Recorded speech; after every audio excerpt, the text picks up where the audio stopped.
کوئی حقیقت نہیں ہے انسان کی، ذرا سی حقیقت نہیں ہے۔ منہا خلقناکم وفیہا نعیدکم ومنہا نخرجکم تارۃ۔ ڈالتے ہو نا قبر پہ مٹی اور ڈالتے وقت پڑھتے ہو اسی سے پیدا تم کو کیا گیا، اسی میں پھر تم میں ملا دیا جائے گا اور پھر بعد میں تمہیں اسی سے زندہ کر دیا جائے گا۔ اب ذرا ایک منظر آپ سنیے، ابھی پیچھے انتقال ہوا، غسل دینے کے لیے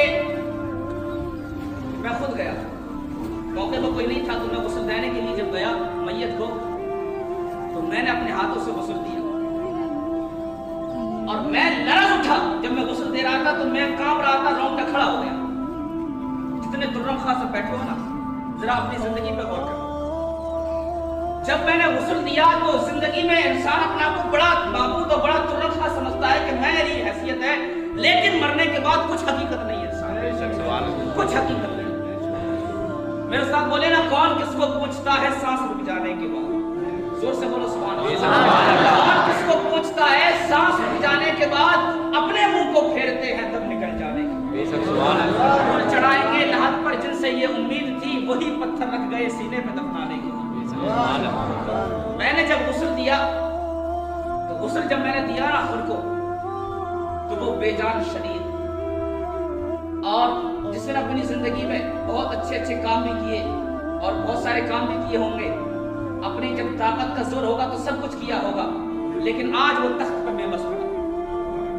آپ ادھر پلٹو اسے کچھ پتا نہیں کیا میرے ساتھ کیا جا رہا ہے، لیکن اسے خبر بھی ہے۔ رب نے کیا فرمایا کہ ایسا نہیں ہے کہ جب اس کی روح قبض کر لی جاتی ہے تو اسے کچھ خبر نہیں رہتی، بلکہ میں نے پڑھا ہے کہ انسان اس کے زبانوں کو سی دیا جاتا ہے، ہونٹوں کو بند کر دیا جاتا ہے، اور جو اس کے پاس ملنے والے آ رہے ہوتے ہیں وہ ان کو جانتا بھی ہے، پہچانتا بھی ہے، لیکن پھر بھی بے جان پڑا ہوتا ہے۔ اس کے اندر جان بھی ہے، سن بھی رہا ہے، دیکھ بھی رہا ہے، لیکن پھر بھی بے جان ہے۔ یہ کیسی رب نے موت عطا فرمائی، کیسی موت ہے یہ؟ بے جان پڑا ہے، بول نہیں سکتا، کچھ کہہ نہیں سکتا، اکڑا ہوا پڑا ہے، جسم اکڑ گیا ہے، لیکن آپ سے کچھ نہیں کہہ سکتا، لیکن آپ کو پہچانتا ہے، سنتا بھی ہے۔ یہ دراصل حقیقت میں بیان کر رہا ہوں، اور یہ قرآن مجید ہے، تفسیرات قرآن مجید کی۔ اب جب میں نے غسل دیا تو بے جان شریر کبھی ادھر پلٹا کبھی ادھر پلٹا، وہ خود کچھ نہیں کر سکتا۔ اے ہے کیسا وقت وہ طاری ہو جاتا ہے، کیسا وقت وہ انسان پہ آ جاتا ہے، وہ کیسا وقت ہے جب رب تبارک و تعالیٰ لے آتا ہے پھر سے وہی واپس۔ اب دیکھیے رب نے کیا ارشاد فرمایا، تم کو ہم نے پیدا کیا بے بسی کے ساتھ کہ تم اپنے اوپر غور کرنا، فکر کرنا۔ جب تو پیدا ہوا تو پھر بول نہیں سکتا تھا، چل بھی نہیں سکتا تھا، کچھ کہہ بھی نہیں سکتا تھا، بھوک لگتی تھی تو ماں سے کہہ بھی نہیں سکتا تھا، تو روتا تھا چیختا تھا تو تیری والدہ سمجھ جاتی تھی۔ یہ بھی ہم نے احسان اس میں کیا، اسے سمجھنے کی قوت عطا فرمائی۔ لیکن اب ہم نے تیرے بازوؤں میں طاقت دی اور تیرے ذہن میں اپنے شریر کو سمجھنے کی طاقت دی، اور پھر ہم نے تجھے چلنے کی طاقت عطا فرمائی، اور پھر ہم نے تیرے بازوؤں میں زور دیا، اور جب تو طاقتور بن گیا تو پھر تو ہمارا ہی راستہ بھول گیا، تو اپنے آپ کو معبود سمجھ بیٹھا، اپنے آپ کو سب سے بڑا بادشاہ سمجھ بیٹھا، اپنے آپ کو سب سے بڑا انسان سمجھ بیٹھا۔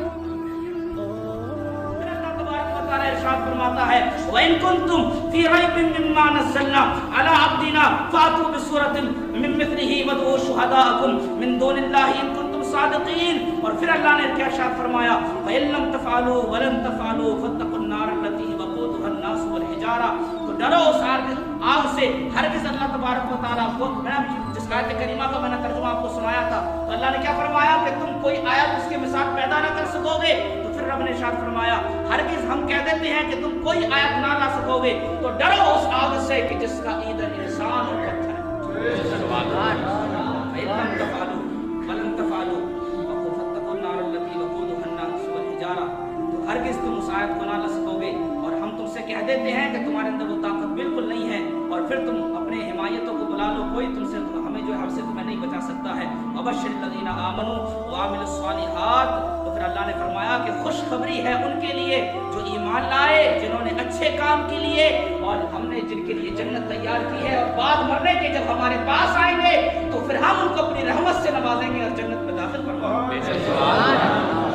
یہ میں سورہ بقرہ کا ترجمہ آپ کو سنا رہا ہوں، سورہ بقرہ کا ترجمہ، اور یہ سب سے پہلا جو ہے پارہ ہے قرآن مجید کا، اس میں رب تبارک و تعالیٰ نے یہ مقدمہ ارشاد فرمایا۔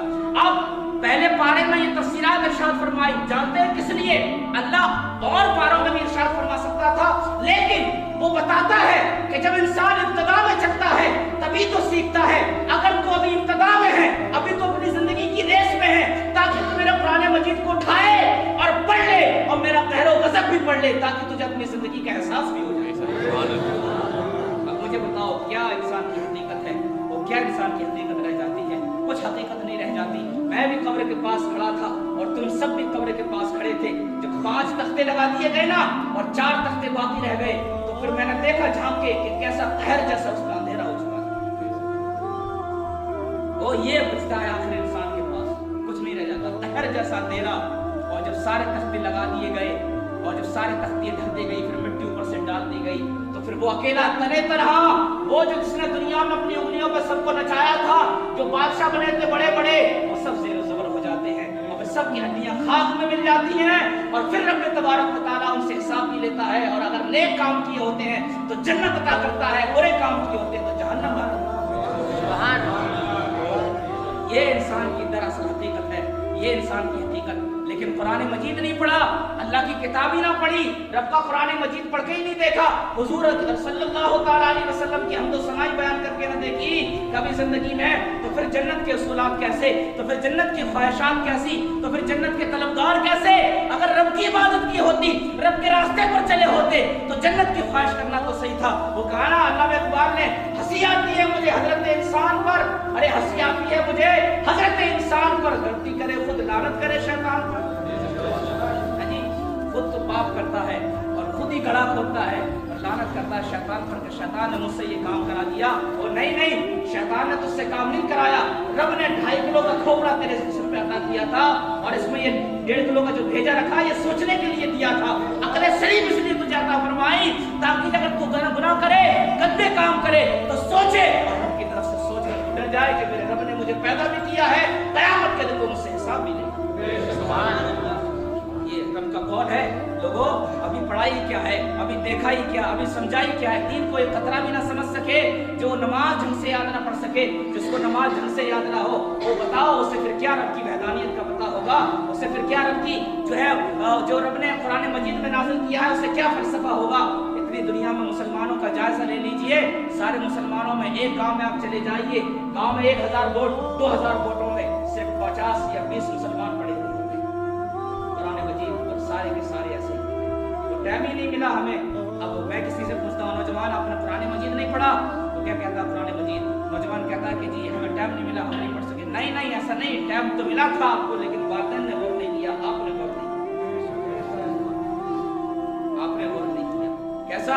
ये बच्चे सारा दिन खेलते फिरते हैं, घूमते फिरते हैं इन्हीं गलियों से, उनके वालिदैन को भी पता है, उनकी माँ को भी पता है, तुम्हारे भाइयों को भी पता है, तुमको भी पता है, लेकिन क्या अकल देने वाला कोई नहीं था। और फिर जब ये बड़े हो जाएंगे तो फिर क्या कहेंगे?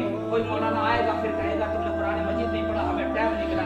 नहीं, कुरान मजीद पढ़ने का टाइम तो था, लेकिन वो गवा दिया, वो आपने अपने हाथ से निकाल दिया, आपने रब की तरफ तवज्जो करके नहीं देखी, और फिर तुम समझते हो कि हम जन्नत की तलबगार हैं। अब तो जन्नत तो सिर्फ उन्हीं को दी जाएगी, जन्नत तो सिर्फ उन्हीं के हक में है जिन्होंने रसूलुल्लाह की हमदो सना बयान की है, जो रसूलुल्लाह के रास्ते पर चले हैं, जिन्होंने रब के हुक्म को माना।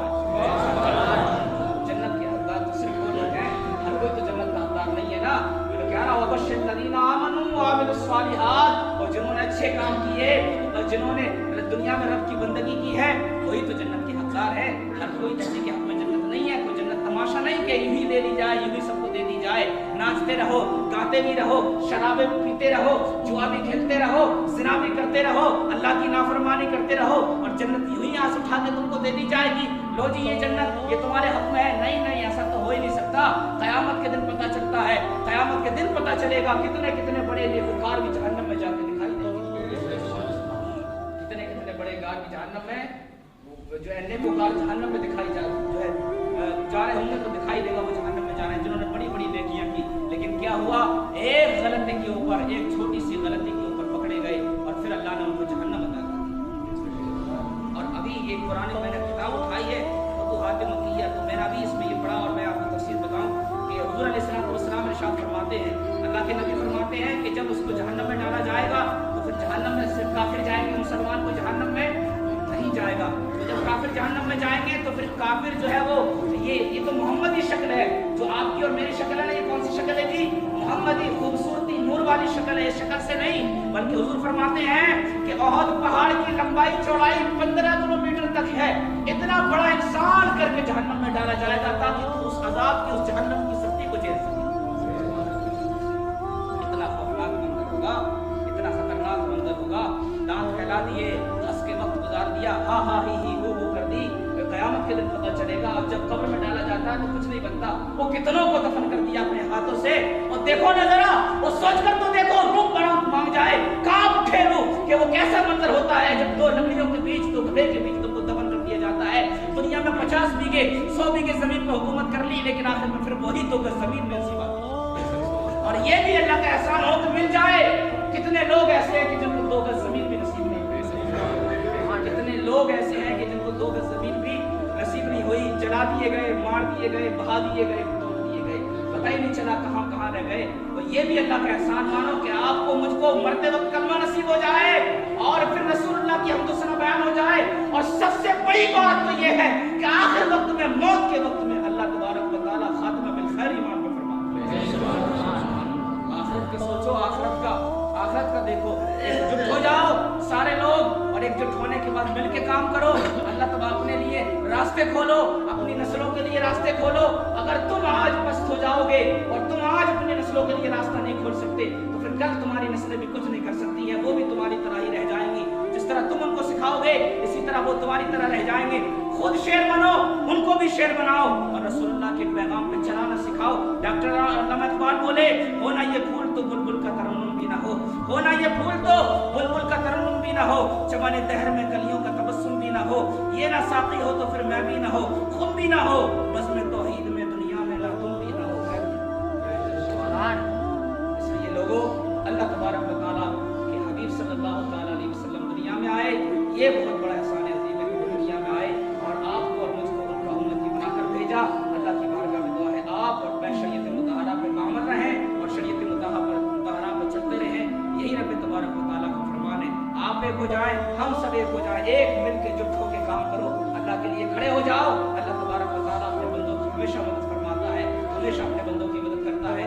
जब कोई दीन पर मुश्किलात आ जाए ना तो फिर ये ना देखो मेरी सियासत है, तेरी सियासत है, तू ऐसा है, मैं ऐसा हूँ। जब दीन की बात आए तो एकजुट होकर काम करो, और ऐसा नहीं कर सकते तो फिर रसूलुल्लाह के सामने हाजिर होंगे। रसूलुल्लाह ने अगर पूछ किया तो क्या जवाब दे सकते? बनता है कोई जवाब? उसी की उनकी उम्मत में तो पैदा किए गए हो। अगर उन्होंने पूछ लिया क़यामत के दिन कि दुनिया में पार्टी लड़ाते रहे, मेरी सियासत, मेरी ये, मेरी किसी का कुछ नहीं रहता, तो मैंने अपने हाथों से वसत दिया, जब देखा तो कुछ नहीं मिला, सबको हड्डियां अकड़ गई, जिस्म अकड़ गया, कैसे भी कर दो कुछ नहीं बचता है। वो अल्लाह उस सख्ती से बचाए।